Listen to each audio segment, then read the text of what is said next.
Hello दोस्तों, मैं सचिन अरोड़ा एक बार फिर से आप सभी लोगों का स्वागत करता हूं अरोड़ा एजुकेटर के इस ऑफिशियल यूट्यूब प्लेटफॉर्म पे। So I hope you all are doing great. आप सब बहुत बढ़िया होंगे। आज के सेशन में हम लोग बात करेंगे IBPS RRB PO clerk computer awareness के टॉप 40 क्वेश्चंस। लगातार आप बढ़िया स्कोर कर रहे हैं। मकसद भी यही है कि आप इतना बढ़िया स्कोर कर पाए कि रियल एग्जाम जब आप फेस करें तो आपको डर ना हो। सेकेंडली, जब आप एग्जाम को फेस करें तो वहां 40 क्वेश्चन में से 40 क्वेश्चन सही कर पाए, यही मोटिव भी है। और इसी मोटिव को आगे बढ़ाते हुए आज है हम लोग डिस्कस करेंगे मॉक टेस्ट डे 5। मुझे बताइएगा सेशन के बाद कि आउट ऑफ 40 आपने कितना स्कोर किया। कंप्यूटर स्कोरिंग सब्जेक्ट है। जीए जैसे सब्जेक्ट में अगर आप कम स्कोर कर पाते हैं तो कंप्यूटर वहां पर एक एज के तरीके से ट्रीट करेगा जो आपके कट ऑफ को मैनेज करने का काम करेगा। तो यहां पर आपको एम जो बना के चलना है वो यही बना के चलना है कि 40 क्वेश्चन में से 40 क्वेश्चन सही करेंगे, पहली बात। दूसरी बात कि 40 क्वेश्चन करेंगे, क्योंकि कई सारे कैंडिडेट्स, जैसे कि मैं पहले भी बता चुका हूं, सारे क्वेश्चन कर ही नहीं पाते। कहते हैं सर टाइम कम बचा, आखिरी में कंप्यूटर शुरू किया। शुरुआत में करो ना कंप्यूटर, और यहां पर 6 से 7 या 8 मिनट के अंदर कंप्यूटर को कवर करने की कोशिश करो। तो ये स्पीड आपकी होनी चाहिए कि जल्दी से जल्दी सारे क्वेश्चंस को करना है विद एक्यूरेसी, और करने भी सारे क्वेश्चंस हैं। तो जब ये एम लेकर चलेंगे तो 37, 38, 39 इतने क्वेश्चंस तो सही होंगे ही होंगे, है ना। और अगर फुल कॉन्फिडेंस के साथ पढ़ेंगे तो 40 में 40 भी सही कर पाएंगे, है ना। आप ही लोग तो सही करते हैं। सर कैसे कवर करें कंप्यूटर को? Full computer course IBPS RRB PO clerk 2024 latest course से ज्वाइन करने के लिए अरोड़ा एजुकेटर एप्लीकेशन को इंस्टॉल करिएगा गूगल प्ले स्टोर या आईओएस स्टोर की मदद से, और फिर आप इस कोर्स से कनेक्ट कर सकते हैं, जहां पर आपको videos, concept wise, MCQ wise, PDF, mock test, ये सब देखने को मिलेंगे।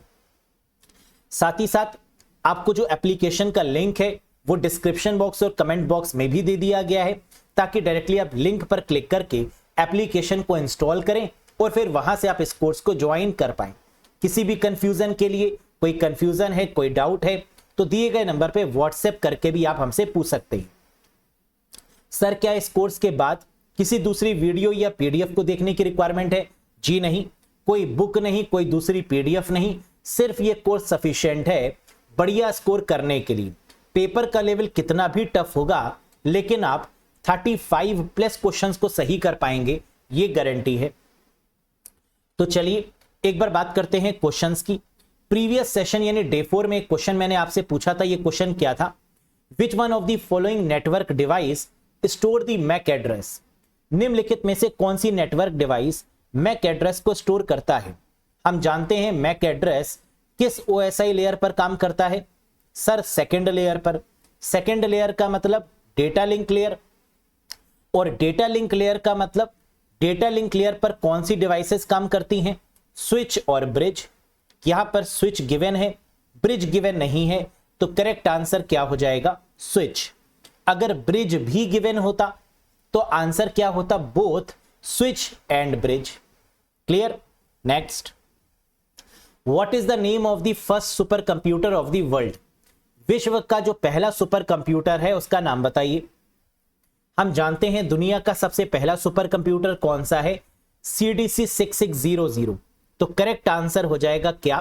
CDC 6600 is considered the world's first super computer. दुनिया का पहला super computer CDC 6600। It is a free and open source web browser project mainly developed and maintained by Google. यह एक स्वतंत्र और open source web browser project है जिसे मुख्य रूप से गूगल द्वारा विकसित और अनुरक्षित किया गया है। गूगल ने जिस ओपन सोर्स ब्राउजर को डेवलप किया है उसका नाम क्या है? गूगल का क्रोमियम। हम लोग जानते हैं गूगल के दो ब्राउजर हैं, एक गूगल क्रोम जो कि पेड है। पेड का मतलब जो कि क्लोज्ड सोर्स है। क्लोज सोर्स का मतलब जिसमें बदलाव नहीं हो सकते, जो कुछ हद तक तो फ्री है, लेकिन आगे के लिए एक्सटेंशंस उसके क्या हैं? पेड है। अगर हमें गूगल क्रोम के काफी सारे एडवांस एक्सटेंशंस यूज करने हैं तो गूगल कहता है उसके लिए आपको चार्जेस देने होंगे।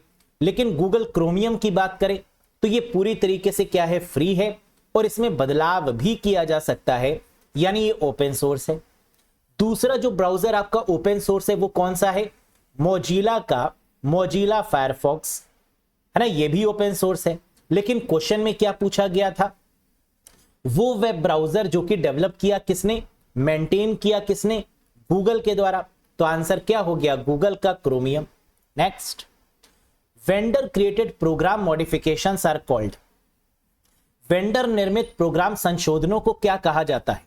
प्रोग्राम का मतलब सॉफ्टवेयर, वेंडर का मतलब जो बनाता है, जो सॉफ्टवेयर बनाता है अगर वो अपने सॉफ्टवेयर में कुछ मॉडिफाई करे, कुछ चेंज करे, कुछ अपडेट करे तो इसे क्या बोलेंगे, that is called fixes. Fix करने का मतलब कि अगर कोई बग है उसको रिमूव कर दिया गया, कोई एरर थी, कोई नया अपडेट था उसको ऐड कर दिया गया, तो इन सब चीजों को क्या बोला जाता है, that is called fixes. Next, the process of creating new bitcoin is known as. नए बिटकॉइन बनाने की प्रक्रिया को किस नाम से जाना जाता है। बिटकॉइन क्या है, एक तरीके की क्रिप्टो करेंसी, और जितनी भी क्रिप्टो करेंसीज को हम क्रिएट करते हैं और उसके क्रिएट करने के मैकेनिज्म या प्रोसेस को क्या बोलते हैं, माइनिंग। यानी second option is the correct one. Mining क्या होता है, माइनिंग का मतलब जब हम यूजफुल और नॉट यूजफुल चीजों को अलग अलग करते हैं, जो हमारे लिए उपयोगी है और जो हमारे लिए उपयोगी नहीं है, उन चीजों पर जब हम माइनिंग करते हैं, उन चीजों पर जब हम रिसर्च करते हैं, तो that process is called as what, creating new bitcoin. The process is known as mining. It is a network management protocol used to dynamically assign an IP address to any device. यह एक network प्रबंधन protocol है जिसका उपयोग किसी भी device की गतिशील रूप से इंटरनेट प्रोटोकॉल पता लगाने के लिए किया जाता है। हम जानते हैं आईपी एड्रेस को ऑटोमेटिक असाइन करने के लिए किस प्रोटोकॉल का यूज करते हैं, डीएचसीपी का, डायनेमिक होस्ट कॉन्फ़िगरेशन प्रोटोकॉल का। तो करेक्ट आंसर क्या होगा, डीएचसीपी। टीसीपी आईपी का काम क्या होता है, हम जानते हैं टीसीपी आईपी क्या है। टीसीपी का मतलब ट्रांसमिशन कंट्रोल प्रोटोकॉल, जो कि कनेक्शन ओरिएंटेड प्रोटोकॉल है, और आईपी का मतलब इंटरनेट प्रोटोकॉल, जो कि कनेक्शन लेस प्रोटोकॉल है। दो ऐसी प्रोटोकॉल होती हैं जो कनेक्शन लेस होती है, एक आईपी और एक यूडीपी, यूजर डेटाग्राम प्रोटोकॉल और इंटरनेट प्रोटोकॉल। एचटीटीपी क्या है, backbone of the protocol. HTTP को कम्युनिकेशन प्रोटोकॉल के नाम से भी जाना जाता है और ये बाय डिफॉल्ट प्रोटोकॉल भी होती है। यानी जब हम किसी भी वेबसाइट पर विजिट करते हैं और वेबसाइट को ओपन करते हैं तो वहां पर जो ऑटोमेटिक प्रोटोकॉल होती है वो कौन सी होती है, एचटीटीपी। एफटीपी क्या है, फाइल ट्रांसफर प्रोटोकॉल, जिसका यूज किया जाता है अपलोडिंग और डाउनलोडिंग के लिए। अगर हमें किसी भी फाइल को अपलोड करना है या डाउनलोड करना है तो उसके लिए जो प्रोटोकॉल यूज करेंगे वो क्या है, एफटीपी है। डीएचसीपी आईपी एड्रेस को ऑटोमेटिक असाइन करने के लिए या डायनेमिक असाइन करने के लिए, डायनेमिक होस्ट कॉन्फ़िगरेशन प्रोटोकॉल। और यूडीपी क्या है, यूजर डेटाग्राम प्रोटोकॉल, जो कि कनेक्शन लेस प्रोटोकॉल की कैटेगरी में आती है। Next, Internet Explorer is officially retired and out of support on which date. Internet Explorer से दो क्वेश्चन में से एक क्वेश्चन आता ही आता है। पहला, ऐसा कौन सा माइक्रोसॉफ्ट का ब्राउजर है जो रिटायर कर दिया गया, जो बंद कर दिया गया। आंसर है इंटरनेट एक्सप्लोरर। इंटरनेट एक्सप्लोरर की जगह पर जो नया ब्राउजर है वो कौन सा है, आंसर इज एज, ईडीजी। दूसरा क्वेश्चन। तीसरा क्वेश्चन, इंटरनेट एक्सप्लोरर रिटायर हुआ कब, और आखिरी क्वेश्चन कि इंटरनेट एक्सप्लोरर लॉन्च कब किया गया था। तो इनमें से क्वेश्चन आपको जरूर मिलेंगे। रिटायर हुआ 15 जून 2022 को, और इसको लॉन्च कब किया गया था, इनिशियल रिलीज डेट है 16 अगस्त 1995। तो 16 अगस्त 1995 में इसको रिलीज किया गया और इसको एंड कब किया गया, 15 June 2022। Clear, very good. Fifth generation computer is also known as, पांचवी पीढ़ी के कंप्यूटर को किस नाम से जाना जाता है? The answer is KIPS, knowledge information processing system.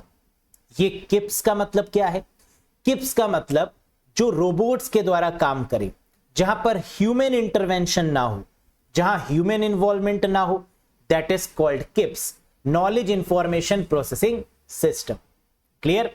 Artificial intelligence का जहां यूज हो, जहां मशीन लर्निंग का यूज हो, जहां डीप लर्निंग का यूज हो, जहां आईओटी का यूज हो, internet of things, that is called KIPS, knowledge information processing system. Next, which computer called PC, किस कंप्यूटर को प्रियंका चोपड़ा कहा जाता है? जी नहीं, पर्सनल कंप्यूटर कहा जाता है। बताइए, विच कंप्यूटर इज कॉल्ड पीसी? बिल्कुल सही, and the correct answer is micro computer. ऐसा क्यों? आइए समझते हैं। माइक्रो कंप्यूटर्स में लैपटॉप, टैबलेट और डेस्कटॉप जैसे कंप्यूटर्स आते हैं, और इन्हें माइक्रो कंप्यूटर इसलिए बोलते हैं क्योंकि इन सभी में माइक्रो प्रोसेसर लगाए जाते हैं। तो वो कंप्यूटर्स जिनमें माइक्रो प्रोसेसर लगाए जाते हैं are called as micro computer. Next, which is today's most popular USB flash drive portable device? आज के सबसे लोकप्रिय USB flash drive portable device कौन सी है? हम लोगों ने पढ़ा है, जब भी फ्लैश ड्राइव या फ्लैश मेमोरी के बारे में क्वेश्चन में पूछा जाएगा तो तीन चीजें हमें मालूम होनी चाहिए। कौन कौन सी? Number 1 that is called pen drive, number 2 SSD solid state drive, और तीसरा है मेमोरी कार्ड। ये तीनों हमारी कैसी हैं? फ्लैश मेमोरी या फ्लैश ड्राइव। यहां पर करेक्ट आंसर क्या होगा? सीडी नहीं, डीवीडी नहीं, फ्लॉपी ड्राइव नहीं, pen drive is the correct answer. That is called your flash drive या USB flash memory. Clear? Next, the unique signal generated by a device that tells the operating system that is in need of immediate attention is called. एक उपकरण द्वारा उत्पन्न अद्वितीय संकेत जो operating system को बताता है कि तत्काल ध्यान देने की आवश्यकता है, इसे क्या बोलते हैं? इवेंट, एक्शन, इंटरप्ट, स्टॉल या हाइबरनेट? बिल्कुल सही आपने यहां पर जज किया। The correct answer is interrupt. ये इंटरप्ट क्या है? आइए पहले क्वेश्चन को समझते हैं। क्वेश्चन में कह रहा था ऑपरेटिंग सिस्टम का एक ऐसा सिग्नल जो कि इमीडिएट अटेंशन की डिमांड करता है। जैसे जब हमारी चार्जिंग डाउन हो रही होती है तो क्या एक मैसेज आता है कि अपने कंप्यूटर को, अपने लैपटॉप को, अपने मोबाइल फोन को चार्जिंग से कनेक्ट कर लीजिए? बिल्कुल आता है। जब भी आपकी मोबाइल फोन की बैटरी 20% तक पहुंचती है या 20% से कम होने लगती है तो एक मैसेज आता है चार्जिंग का, और इसी को क्या बोलते हैं? इंटरप्ट। कि सारा काम छोड़कर पहले ये करो, कंप्यूटर को चार्ज करो। या फिर कई बार आप देखते हैं कि कंप्यूटर में वायरस अटैक हो जाता है, उस समय ऑपरेटिंग सिस्टम एक मैसेज जनरेट करता है कि आपका कंप्यूटर रिस्क में हो सकता है, आपका कंप्यूटर स्लो है, कृपया एंटीवायरस को इंस्टॉल करिए या एंटीवायरस द्वारा स्कैन करिए। तो ये जो मैसेजेस जो ऑपरेटिंग सिस्टम देता है वार्निंग के तौर पर, इसे क्या बोलते हैं? इंटरप्ट। ये जो इंटरप्ट है ये दो तरीके से हो सकते हैं, हार्डवेयर द्वारा भी और सॉफ्टवेयर यानी ऑपरेटिंग सिस्टम के द्वारा भी। हार्डवेयर जब इसको करता है तो इसको पोलिंग या वेक्टर्ड बोलते हैं, और जब सॉफ्टवेयर इस इंटरप्ट को जनरेट करता है तो इसे ट्रैप या एक्सेप्शन के नाम से भी जानते हैं। और ये क्वेश्चन भी पूछा जा चुका है कि इंटरप्ट का दूसरा नाम क्या है? सॉफ्टवेयर के तौर पर इंटरप्ट का दूसरा नाम है ट्रैप या एक्सेप्शन। ट्रैप या exception. Clear? Very good. What is the use of shift plus F3 shortcut in MS Excel 2021? MS Excel 2021 में शिफ्ट प्लस F3 शॉर्टकट का उपयोग क्यों किया जाता है? किसी फंक्शन को इंसर्ट करने के लिए शिफ्ट प्लस F3 का यूज करते हैं। तो करेक्ट आंसर क्या होगा? टू इंसर्ट अ फंक्शन, यानी option number 4 is the right one. याद रखिएगा ये क्वेश्चन दोनों तरफ से एग्जाम में आता है कि फंक्शन को इंसर्ट करने की शॉर्टकट की क्या है? Shift plus F3। और शिफ्ट प्लस F3 का यूज क्यों करते हैं? To insert a function in Excel sheet. Next, what is the output of the following MS Excel function equals to floor 34,5। निम्नलिखित MS Excel फंक्शन का output क्या होगा? बराबर फ्लोर 34,5 के। कैसे करेंगे? हम जानते हैं फ्लोर के केस में हमेशा कम वाली वैल्यू को ऑप्ट करते हैं। 5 की टेबल पढ़ेंगे 34 में, या तो फुली डिविजिबल होनी चाहिए या लेस देन होनी चाहिए। तो 5 6 30, आंसर क्या आ गया? कम वाली वैल्यू, दैट इज कॉल्ड 30। और अगर फ्लोर की जगह पर सीलिंग दिया होता तो आंसर क्या आता? 5 7 35, जो कि अपर वाली वैल्यू है, और अपर वैल्यू क्या डिनोट करती है? Ceiling value. Next, which software has the exclusive feature shell? किस सॉफ्टवेयर में या किस ऑपरेटिंग सिस्टम में एक फीचर होता है जिसे बोलते हैं शेल? डॉस में? डिस्क ऑपरेटिंग सिस्टम में? जी नहीं। एप्लीकेशन सॉफ्टवेयर में? जी नहीं। यूनिक्स में? जी हां। सिस्टम सॉफ्टवेयर नहीं, यानी the correct answer is Unix. आप ये भी कह सकते हैं कि सर यूनिक्स एक सिस्टम सॉफ्टवेयर है, तो आंसर सिस्टम सॉफ्टवेयर भी हो सकता था। जी हां, लेकिन अगर ऑप्शन में अगर यूनिक्स नहीं होता तो ऑपरेटिंग सिस्टम होता तो वो हो जाता। और ऑपरेटिंग सिस्टम कैसे हैं? System software. याद रखिएगा कि शेल का इस्तेमाल हम लोग किस में करते हैं? सिर्फ और सिर्फ यूनिक्स में या लाइनेक्स में। और शेल का काम क्या होता है? यूजर को कमांड प्रोवाइड करने की परमिशन देना। This is the working of shell. यानी ये किस ऑपरेटिंग सिस्टम में पाया जाता है? तो आंसर है यूनिक्स ऑपरेटिंग सिस्टम में। Next, which of the following view in PowerPoint 2021 is used to add comment? PowerPoint 2021 में निम्नलिखित में से किस दृश्य का उपयोग टिप्पणियों को जोड़ने के लिए किया जाता है? यानी किसका इस्तेमाल कमेंट को ऐड करने के लिए करते हैं? Slide sorter view? जी नहीं। Notes page view? जी हां। अगर हमें कभी भी कमेंट ऐड करना है तो हम किस व्यू में जाकर ऐड करेंगे? नोट्स पेज व्यू में जाकर। तो करेक्ट आंसर क्या है? Second one, notes page view. Power point की बात करें, आप जानते हैं टोटल व्यूज कितने हैं व्यू टैब में? 8। 5 + 3 8। 5 आपके प्रेजेंटेशन व्यूज और 3 आपके मास्टर व्यूज। टोटल व्यूज कितने हो गए? 5 + 3 8। Dialogue control is a function of the dash layer in OSI model. संवाद नियंत्रण OSI मॉडल में डैश परत का एक कार्य है। यानी OSI मॉडल में डायलॉग कंट्रोल कौन करता है? संवाद नियंत्रण करने का काम किसका है? The answer is session layer. हम लोग जानते हैं कि सेशन लेयर का मेन काम क्या होता है। सेशन लेयर का सर मेन काम यह होता है कि वो सेशन को मैनेज करे, वो टोकन को मैनेज करे, वो टोकन या फिर सेशन को क्या करे? बैलेंस करके रखे सिक्योरिटी के पॉइंट ऑफ व्यू से। तो डायलॉग कंट्रोल की बात करें या सेशन मैनेज करने की बात करें या टोकन्स मैनेज करने की बात करें या सिंक्रोनाइजेशन की बात करें, तो ये सारा काम किसका होता है? सेशन लेयर का। Next, which shortcut key in MS Excel 2021 is used to hide the selected row? किसी रो को हाइड करने की शॉर्टकट की क्या होगी? ये तो आएगा ही आएगा एग्जाम में क्वेश्चन, या तो रो हाइड करने के लिए या कॉलम को हाइड करने के लिए। हमने आपको कैसे याद करवाया है? रो आए तो रोना नहीं है। रोना नहीं है मतलब नो। नो का मतलब control +9 to hide the selected row. किसी रो को हाइड करने के लिए control +9, to hide the selected row control +9, to hide the selected column control +0। क्या याद रहेगा? कंट्रोल 9 का यूज करके हम किसी भी रो को हाइड कर सकते हैं और कंट्रोल +0 का यूज करके हम किसी भी कॉलम को हाइड कर सकते हैं। Next, which of the following is believed to be the first computer invented by Chinese around 4000 years ago? निम्नलिखित में से कौन सा लगभग 4000 साल पहले चीनियों द्वारा आविष्कार किया गया पहला कंप्यूटर है? हम जानते हैं सबसे पहला कंप्यूटर जो चाइना ने बनाया, कैलकुलेशन पर्पस से उसका यूज किया गया, that is called abacus. Abacus की बात करें तो कुछ ऐसा ही होता है, जिसकी फुल फॉर्म भी काफी बार पूछी गई है एग्जाम में, that is abundant beads addition calculation utility system. क्या है एबाकस की फुल फॉर्म?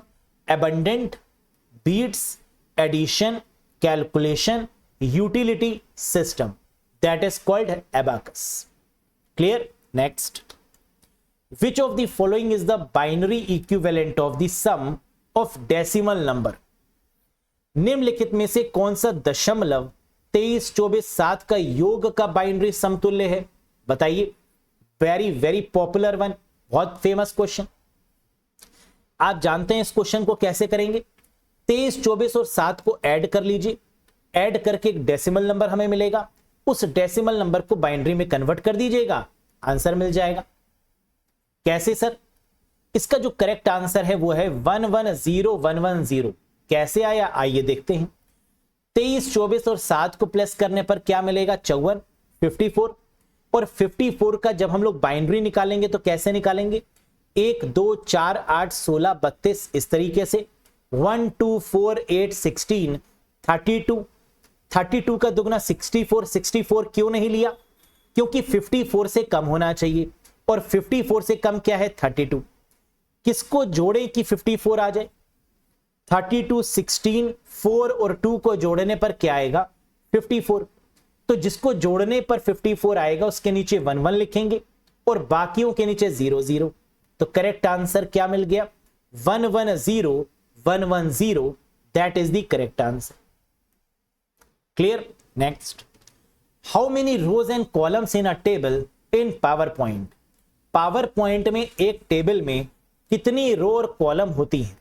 क्या पावर पॉइंट में हम टेबल को ऐड कर सकते हैं? जी हां। अगर टेबल को ऐड करेंगे तो टेबल में क्या रोज एंड कॉलम्स होंगी? यस। कितनी रोज और कितनी कॉलम्स हम ऐड कर सकते हैं? द आंसर इज कितनी? वेरी गुड, 75 रोज और 75 कॉलम्स। यानी पावर पॉइंट में जो मैक्सिमम रोज और मैक्सिमम कॉलम्स को ऐड करने की परमिशन है वो कितनी है? 75 रोज और 75 ही columns. Next, select the odd option. इनमें से ऑड विकल्प चुनें। हेक्साडेसिमल, ऑक्टल, डेसिमल, बाइनरी या none of these. Previous year का क्वेश्चन। कैसे करेंगे? बिल्कुल सही, यहां पर कोई एक ऐसा नंबर सिस्टम है जिसका यूज हम लोग डे टू डे लाइफ में करते हैं। हम लोग कैलकुलेशन किस में करते हैं? डेसिमल में। क्या हम लोग हेक्साडेसिमल का यूज करते हैं आम जिंदगी में? जी नहीं। क्या ऑक्टल का यूज करते हैं? जी नहीं। बाइनरी का? जी नहीं। हम लोग किसका यूज करते हैं पर्सनल लाइफ में? डेसिमल नंबर सिस्टम का। तो आंसर क्या हो गया? Decimal is the right one. जबकि हेक्साडेसिमल, ऑक्टल और बाइनरी इन सब का यूज तो कंप्यूटर भी करता है, लेकिन हम लोग जिसका यूज करते हैं वो क्या है? डेसिमल। तो decimal is the number system we use in our daily life, इसलिए इन सबसे अलग है। Integrated circuit were used in which generation computer? Integrated circuit का प्रयोग किस पीढ़ी के कंप्यूटर में किया जाता है? हम लोग जानते हैं इंटीग्रेटेड सर्किट का यूज 3rd जनरेशन में करते हैं। तो आंसर क्या हो जाएगा? 3rd generation. फर्स्ट में वैक्यूम ट्यूब, सेकेंड में ट्रांजिस्टर, थर्ड में इंटीग्रेटेड सर्किट, फोर्थ में माइक्रो प्रोसेसर, और 5th जनरेशन की बात करें तो नॉलेज बेस्ड सिस्टम या KIPS, knowledge information processing system, जिसमें robots, artificial intelligence, machine learning आ जाएगा। Next, what is the maximum limit of available worksheet in function in MS Excel? MS Excel में उपलब्ध वर्कशीट कार्यों की अधिकतम सीमा क्या है? यानी वर्क एक्सेल शीट में हम कितने फंक्शंस लगा सकते हैं एक वर्कशीट में? बताइए। The correct answer is 341 functions. Total number of functions कितने अवेलेबल हैं? 341, याद रखिएगा। इसीलिए तो एक्सेल शीट इतनी फेमस है। यहां पर अलग अलग फॉर्मूले, अलग अलग फंक्शंस, अलग अलग कैलकुलेशंस का यूज किया जाता है, लेकिन टोटल फंक्शंस कितने? 341 next, how many types of charts are there in LibreOffice? LibreOffice में कितने प्रकार के चार्ट हैं? लिब्रा ऑफिस क्या है? ओपन ऑफिस के द्वारा बनाया गया एक ओपन सोर्स सॉफ्टवेयर जो वर्ड, एक्सेल और पावर पॉइंट को टक्कर दे रहा है। Word, Excel, PowerPoint MS Office का पेड है, लेकिन लिब्रा ऑफिस ओपन ऑफिस द्वारा क्रिएट किया गया एक ओपन सोर्स यानी फ्री ऑफ कॉस्ट सॉफ्टवेयर है। और लिब्रा ऑफिस में कितने तरीके के चार्ट ऐड हो सकते हैं? The correct answer is 10 types यानी 10 charts. Clear? Next, which of the following is the shortcut used for deleting the browsing history in all the web browser? निम्नलिखित में से कौन सा शॉर्टकट सभी वेब ब्राउजर में ब्राउजिंग हिस्ट्री को delete करने के लिए उपयोग किया जाता है ना? कई बार हम लोग ब्राउजर की हिस्ट्री डिलीट करते हैं ना, कैसे? Ctrl+H हिस्ट्री और फिर उसके बाद हिस्ट्री को डिलीट, है ना? हिस्ट्री पिक करते हैं, हिस्ट्री डिलीट करते हैं। लेकिन अगर यही काम हमें डायरेक्ट करना हो तो क्या इसकी कोई शॉर्टकट की भी है? जी हां, Ctrl+Shift+Delete। ये जब हम प्रेस करेंगे तो ब्राउजिंग हिस्ट्री ओपन हो जाएगी और एक क्लिक पर इसको डिलीट कर सकते हैं। तो करेक्ट आंसर क्या है? Ctrl+Shift+Delete to delete the browsing history in all the web browsers. Next, how many times undo levels can be used in a worksheet? Worksheet में कितनी बार अंडू किया जा सकता है? एमएस वर्ड, एक्सेल और पावर पॉइंट में अंडू तो किया जा सकता है, Ctrl+Z तो किया जा सकता है, लेकिन कितनी बार? 100 टाइम्स, यानी option number 4 is the right one. Next, dash is a software application that provide comprehensive facility for software development. एक सॉफ्टवेयर एप्लीकेशन है जो सॉफ्टवेयर विकास के लिए व्यापक सुविधाएं प्रदान करती है। अगर हमें कोई सॉफ्टवेयर डेवलप करना है तो हम क्या यूज करेंगे? कंपाइलर, इंटरप्रेटर, सॉफ्टवेयर डेवलप करने वाला वो प्लेटफॉर्म, कुछ टूल्स, कुछ डीबगर्स, कुछ टेस्टिंग के प्लेटफॉर्म्स, और इन सभी को हम लोग क्या बोलते हैं? IDE, इंटीग्रेटेड डेवलपमेंट एनवायरनमेंट, यानी the correct answer is IDE। Software को डेवलप करने के लिए जितने भी औजार, जितने भी टूल्स चाहिए, इन सबको कंबाइन करके क्या बोला जाता है? IDE, integrated development environment. Next, this protocol allows electronic instrument and other digital musical tool to communicate with each other. यह प्रोटोकॉल इलेक्ट्रॉनिक उपकरणों और अन्य डिजिटल संगीत उपकरणों को एक दूसरे के साथ संवाद करने की अनुमति देता है। That is called MIDI, musical instrument digital interface.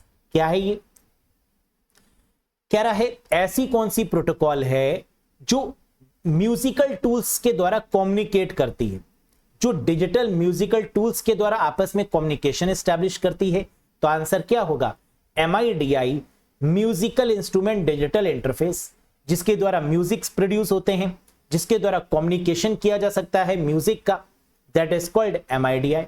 Next, in PowerPoint 2021, what is the shortcut key for save as? PowerPoint 2021 में save as की शॉर्टकट की क्या है? सेव करने की क्या होती है? Ctrl+S, और save as की क्या होगी? Ctrl+Shift+S, यानी second option is the right one. Yes, save और सेव एज में क्या डिफरेंस है? जब हम सेव करते हैं तो क्या होता है कि हमने कुछ बदलाव किया, हमने फाइल में कुछ चेंजेस किए और चेंजेस करने के बाद Ctrl+S कर दिया। सेव एज कब करते हैं? जब हमें या तो फाइल की लोकेशन को बदलना होता है तब, या जब नई फाइल को सेव करना होता है तब। फॉन्ट डायलॉग बॉक्स या सेव एज डायलॉग बॉक्स जब अपीयर होता है तो हम यूज करते हैं किसका? सेव एज का। यानी नई फाइल को सेव करने के लिए या फाइल की लोकेशन को बदलने के लिए वी यूज सेव एज, और मॉडिफिकेशन करने के लिए करंट फाइल में वी यूज सेव, है ना? याद रखिएगा। Network device dash and dash are used at physical layer. Physical layer में नेटवर्क डिवाइस कौन सी यूज की जाती है? हम लोग जानते हैं नेटवर्क डिवाइस जो कि फिजिकल लेयर पर यूज की जाती है, फिजिकल लेयर मतलब OSI मॉडल की लेयर 1, और लेयर 1 में यूज की जाती है क्या? हब और रिपीटर। तो करेक्ट आंसर क्या होगा? ऑप्शन नंबर 4, रिपीटर या हब कह लीजिए, हब या रिपीटर कह लीजिए। Next, in a database another name for tuple is. हम जानते हैं डेटाबेस का मतलब RDBMS, और RDBMS में रोज को टपल्स बोलते हैं, कॉलम्स को एट्रीब्यूट्स बोलते हैं। तो रोज क्या हो जाएगा? टपल्स, यानी option number 1 is the right one. Next, to test the IP stack on your local host which IP address would you ping. अपने स्थानीय होस्ट पर IP स्टैक का परीक्षण करने के लिए आप किस IP पते को पिंग करेंगे? अगर हमें किसी IP एड्रेस का यूज करना है टेस्टिंग पर्पस से, लोकल होस्ट का मतलब loop back address. Loop back address को क्या बोलते हैं? लोकल होस्ट बोलते हैं। और लूप बैक एड्रेस का जो एड्रेस है वो क्या है? 127.0.0.1, यानी option number 3 is the right one. Loop back address को टेस्टिंग एड्रेस भी बोल सकते हैं, लोकल होस्ट एड्रेस भी बोल सकते हैं। और ये लूप बैक एड्रेस किस क्लास में आता है ये भी बताइए। Loop back address belongs to which class of IP address? जी हां, प्रीवियस सेशन में डिस्कस भी किया था, क्लास A में, क्योंकि 0 से लेकर 126 या 0 से लेकर 127 ये क्लास A का हिस्सा है। Next, speed of CPU is measured in. CPU यानी प्रोसेसर की स्पीड को किस में मेजर करते हैं? फ्लॉप्स, फ्लोटिंग पॉइंट ऑपरेशंस पर सेकेंड। जी हां, सुपर कंप्यूटर की स्पीड को फ्लॉप्स में मेजर करते हैं, करेक्ट है। हर्ट्ज, बिल्कुल सही, क्योंकि CPU यानी प्रोसेसर की स्पीड को हर्ट्ज में भी नापते हैं। मिप्स, मिलियंस ऑफ इंस्ट्रक्शंस पर सेकेंड। जी हां, पुराने समय में CPU या प्रोसेसर की स्पीड को किप्स और मिप्स में नापते थे। किलो इंस्ट्रक्शंस पर सेकेंड या मिलियंस ऑफ इंस्ट्रक्शंस पर सेकेंड। तो करेक्ट आंसर क्या होगा? ऑल ऑफ दिस, यानी 4th is the right one. Great. Which one is the default world processor for Microsoft Windows? Microsoft Windows के लिए जो डिफॉल्ट वर्ल्ड प्रोसेसर है वो कौन सा है? डिफॉल्ट का मतलब जिसे आपको अलग से इंस्टॉल नहीं करना होता, जो फ्री ऑफ कॉस्ट मिलता है। विंडोज ऑपरेटिंग सिस्टम के केस में जो फ्री ऑफ कॉस्ट मिलता है, जो डिफॉल्ट रूप से मिलता है वो क्या है? वर्ल्ड पैड, यानी option number 3 is the right one. Sir MS word क्यों नहीं? क्योंकि आप जानते हैं MS वर्ड, एक्सेल और पावर पॉइंट ये तो पेड है, ये डिफॉल्ट नहीं है ना। जो डिफॉल्ट मतलब जो आपको पहले से ही मिलेगा वो क्या है? WordPad. Next, a computer virus that actively attack on antivirus program और program in an effort to prevent the detection is. एक कंप्यूटर वायरस जो पहचान को रोकने के प्रयास में एक एंटीवायरस प्रोग्राम पर सक्रिय रूप से हमला करता है उसे क्या बोलते हैं? एक ऐसा वायरस जो एंटीवायरस पर ही हमला करे, that is called retrovirus.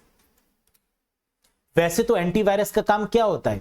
Virus को रोकना, लेकिन एक ऐसा वायरस जो बना ही है एंटीवायरस को रोकने के लिए, तो दैट इज कॉल्ड रेट्रोवायरस।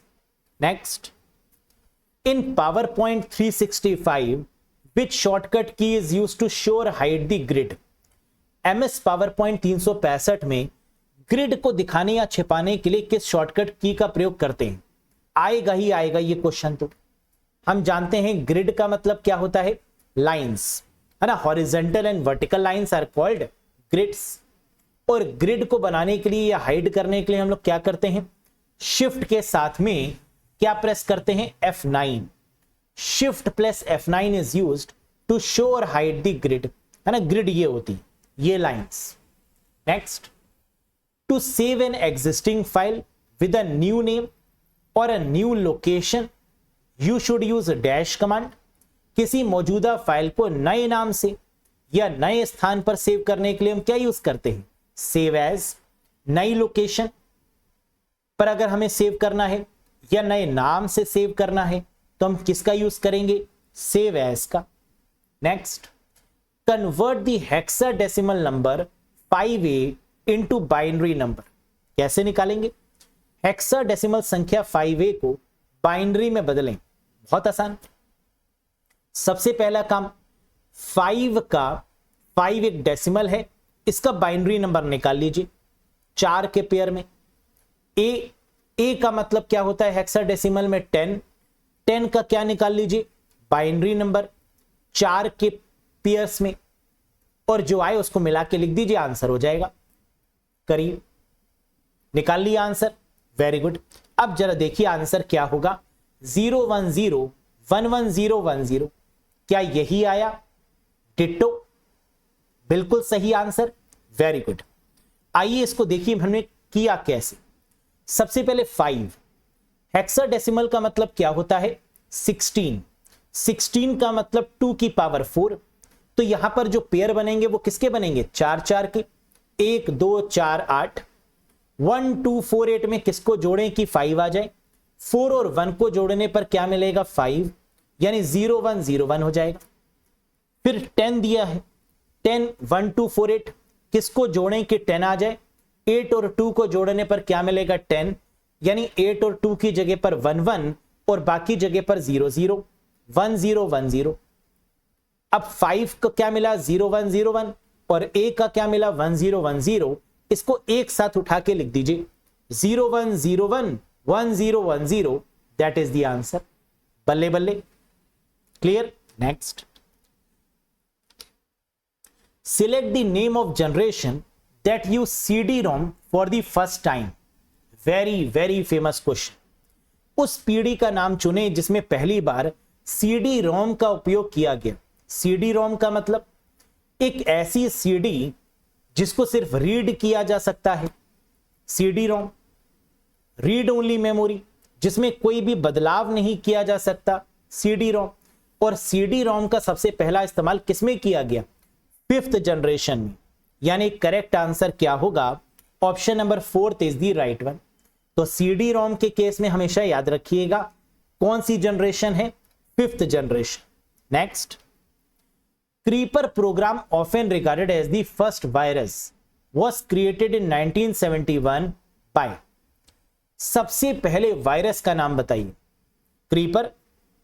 और ये सबसे पहला वायरस जो क्रीपर है ये कब बना? 1971 में। किसने बनाया? The person is called Bob Thomas.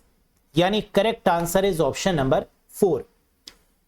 Creeper program जिसे अक्सर पहला वायरस माना जाता है, ठीक है, 1971 में किसके द्वारा बनाया गया? बॉब थॉमस के द्वारा। लेकिन अगर पहला बूट सेक्टर वायरस पूछें, the first boot sector viruses, तो आंसर क्या हो जाएगा? ब्रेन।